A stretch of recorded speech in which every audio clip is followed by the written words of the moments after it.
I just arrived about an hour ago.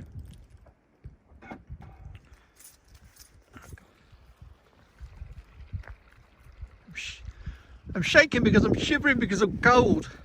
I'm trying to get rid of the deer so I can start unloading the car. But they're hanging around the car. They're obviously used to people feeding them. Freezing. Good morning. We're out again. We're at Victoria Car Park, which is in between Glenetiv and Orchy Bridge. And we're heading towards Loch Dochard. We won't be pitching at Loch Dochard because they're predicting stronger winds tonight. Plus, I don't want to be too near water. I've got a place I want to pitch at, which is just short of Loch Dochard, but we'll see how any river crossings are before we kind of make final choices. But I want to be sheltered from any strong winds tonight, and I found a place that's a plantation, but it's not fenced off, and there's seen a few videos on YouTube that people have used it over the years. I'm going in very heavy today. Bike is absolutely rammed. I've got a hot stove, I've got a balance on top of that. So it's only 3 miles. It looks stupid, and I've got a backpack, and that's got the tent in it. You'll see more about the tent in a bit. Make sure everything's covered. So I'm going in heavy. It's only 3 miles. I'm going to be doing it in stages. So I might have to kind of drop that stove somewhere, push down, then double back and go and get the stove at times. I don't mind. I'm expecting to do that, but I want a hot tent set up tonight because temperatures are going to drop. And as you can see, we've got snow on the hills already, and they are forecasting it could snow or it might just pass us, but we are actually on the verge, on the border, and we've got loads of mountains. So as I say, the further we go towards Loch Dochard, you'll see more and more mountains, and at the back end of Glenetiv, the mountains there, I can't name them all, there's just too many. But beautiful, isn't it? Dogs are in the car, so they don't make noise, but we'll be setting off in a minute. It's 10 to 10. Got here at 6:15, pitch black. Tried my hardest not to get here too quick, but sod's law on it. When you don't want to get somewhere, you end up getting there quite quick. At the end of the day, got some sleep, about an hour and a half in the car. Waited for it to brighten up. It didn't brighten up to about 10 to 9. And then it started raining. We've had this hanging over us, but it's not raining at the moment, thank God. But I'm nice and warm from doing all the jobs. And once I start moving, I'll warm up even more. So it's took me 50 minutes to kind of get all my gear ready. I did put some video, take some video earlier, whilst I was waiting for the brighten up about 10 to 9-ish. And there was just deer everywhere. And what they're doing, they're grabbing this hail silage or whatever it is. As you can see, look, they're ripping it out. So I picked it, they fenced that bit off, that one up there. So they're obviously hanging around, so they won't bother us. But I was trying to get, the deer were coming up to me, and there's still one up there. The deer were coming up to me, and I didn't want to shoot, be nasty, but they're so used to people feeding them, they'll come walking straight up to people. And it's nice to take photos and get some film, but in the end, you don't want them getting too associated with humans, you know what I mean? I like them to be wild, and at the end of the day, everyone's feeding them. There's my tea, ready to go. Yes, I don't look Stella's shake, not from code, that's excitement. She loves it out here. They'll pick up all the sense of the deer in a minute. Right, we got to move on.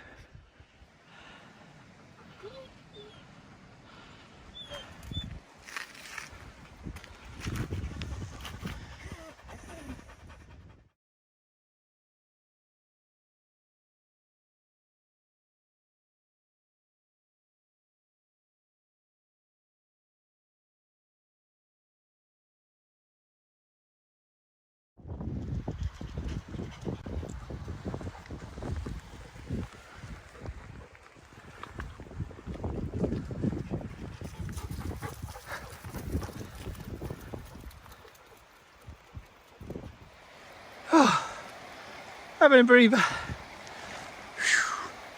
It's only about 2-3 degrees Celsius, but pushing this lot. I don't know if you can see. That's where I've got the stove. Resting on the handlebar, so it's lopsided. But it's working, believe it or not. It's working. Just taking it steady. Only 3 miles to go. Probably about 2 miles now. So when we get near the end, where I want to pitch, just short of that, there'll be a river crossing, and there's going to be a couple of little dodgy bridges. That's if they're still standing. But I'm looking at the river, it doesn't look that bad. That was my main fear, because they've had a lot of rain over the last few weeks, and I think yesterday it was pouring down, so the forecasters were saying. So that was my biggest fear. But if it's like that everywhere, we'll get across no problem. I brought extra gear for a real reason. 1, I want to be warm. 2, Rebel, get up. 2, I want to keep my feet dry, because as I say, I didn't know what the river would be like, and there's a few boggy spots. And tomorrow I'd like to get up high, if it's a good day, good sunny day, which they're predicting, and get some really good views from up top somewhere. So I need safe boots for hiking. You can't use your bike boots for hiking up these Munros or hills or whatever you like to call them. Hot tent, as I say, it weighs about, with all the bits and bobs, about 23 pounds, and that's on my back. But as I say, I don't do ultra light, I do ultra heavyweight. Now, a lot of it, I was trying to tell someone that sent me a message through YouTube, about 13-14 pounds every time is about dog food, dog jackets, dog beds, other bits that dogs need. So I can never go ultralight, so there's no point. I tried it several times, especially now Stella's not carrying a pack. Right, enough yapping. Time check, 10:30. Brilliant, doing well.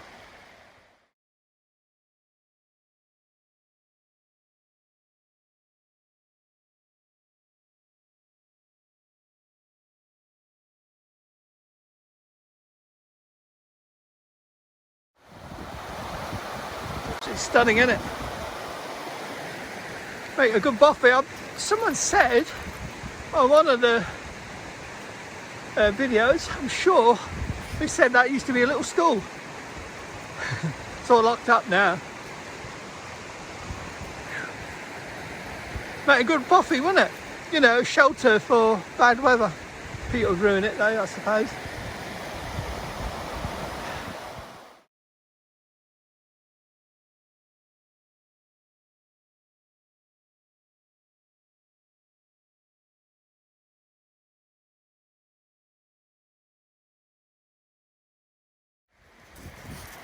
We go to the left on that side of the fence.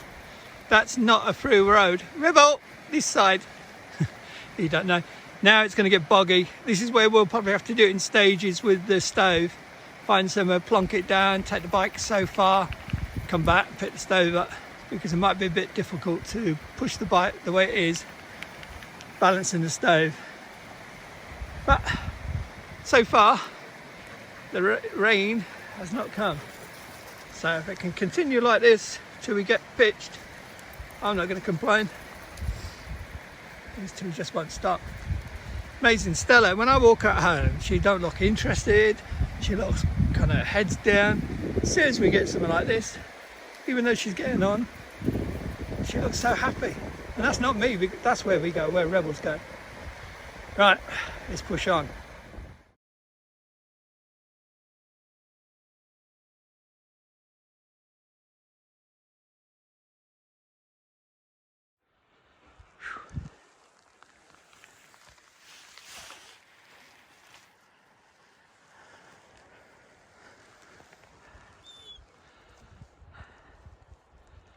So, left the bike there, pack there. We've got to go along there in a bit. But back here, you'll see what I mean. I've got to go back for the stove. Pushing the bike through that, carrying a pack, and trying to get the stove through now. So, gives me a chance to have a breather. We've got to go, well, I'll show you in a minute, I can't see it from here.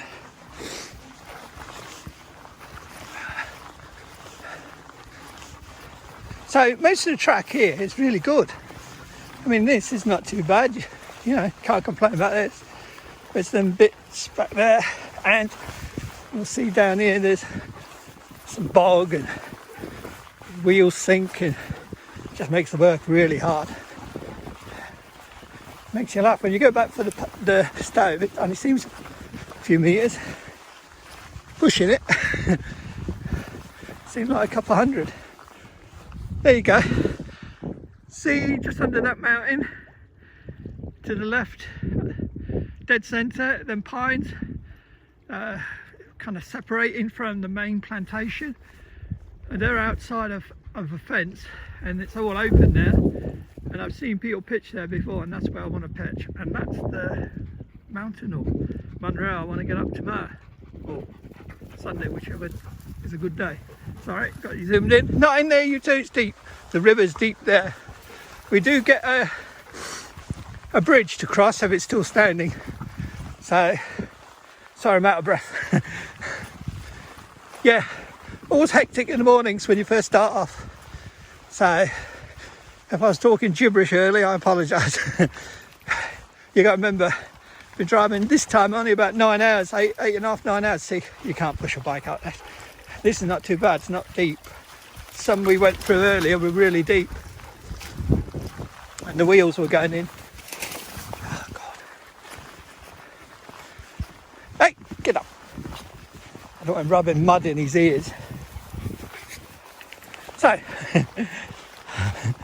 it's not an Outbacker, it's an NJ stove. I think I put a small clip on YouTube just to show it burning when I was burning all that proofing off, you know, the paint. So it doesn't smoke when we got it going later on today. So, doesn't seem far, does it? But pushing a bike it is. Right, let's get this back to the bike. Bad views, aren't they? This bridge here, the planks are very, very slippery. Like an ice rink. I'm having a breather. I'm going to put the stove back on the bike. This don't look too bad, this bit. We should, in a little while, when we get around this bend, find a bridge that we cross that is a bit wibbly wobbly, and I hope it's still standing, otherwise we've got problems. And after that, there is a ford crossing, but hopefully it's not too high. There's only certain places where it's deep, where it kind of dips, you know, the river bed dips. But where a ford is, it shouldn't be too deep, hopefully. Right, let's get this bike over. Yeah, this is really, really greasy.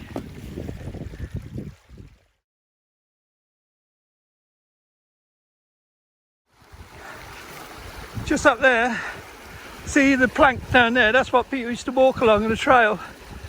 But up there, the bank is completely eroded. Someone's ripped the fence down, or the fence is falling down. So you have to go on the other side of the fence to come back on the trail. That looks a bit boggy here. And it is quite deep in places. We'll get there. Slow going this because it's very boggy. The wheels are sinking halfway on the bike. I'm surprised it's still going. But we ain't got far to go now. Just get this over this bridge and I'll be happy if it's still standing.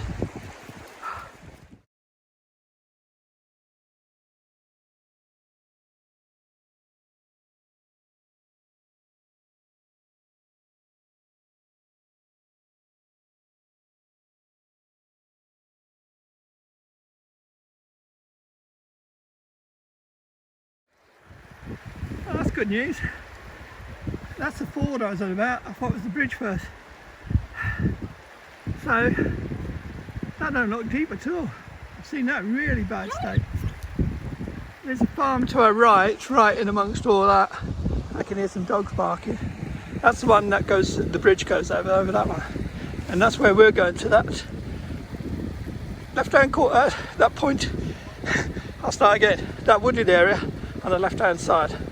Just on the other side of them pines, being sheltered from the wind. Well, I was mistaken. This is, there's another one. I didn't know there was two.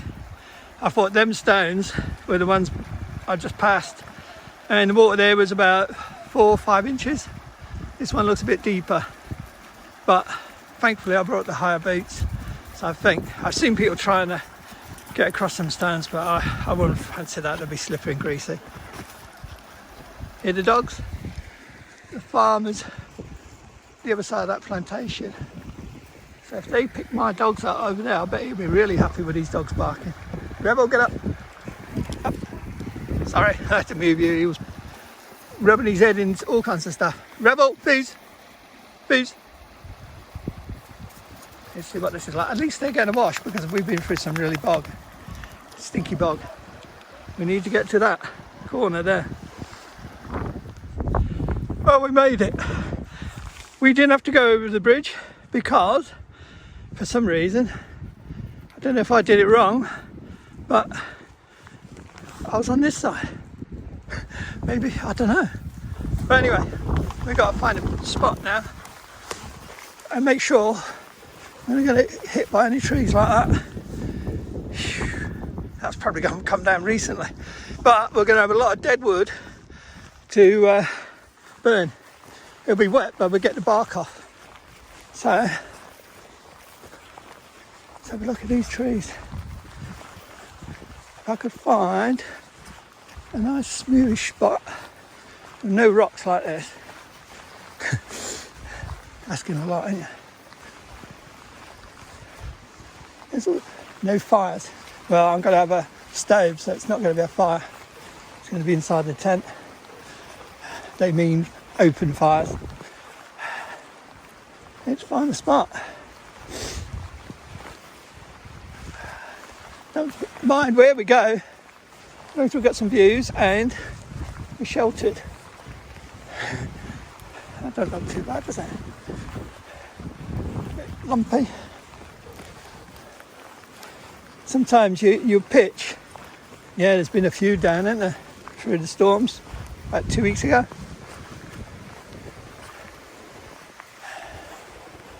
I'm looking. Right, leave me. See, that's the views we're going to have, and Loch Dochard's just up there. But once we're here, look, no wind. Down there, even down where I parked the bike, it was windy. And that's what I want. I don't want no wind.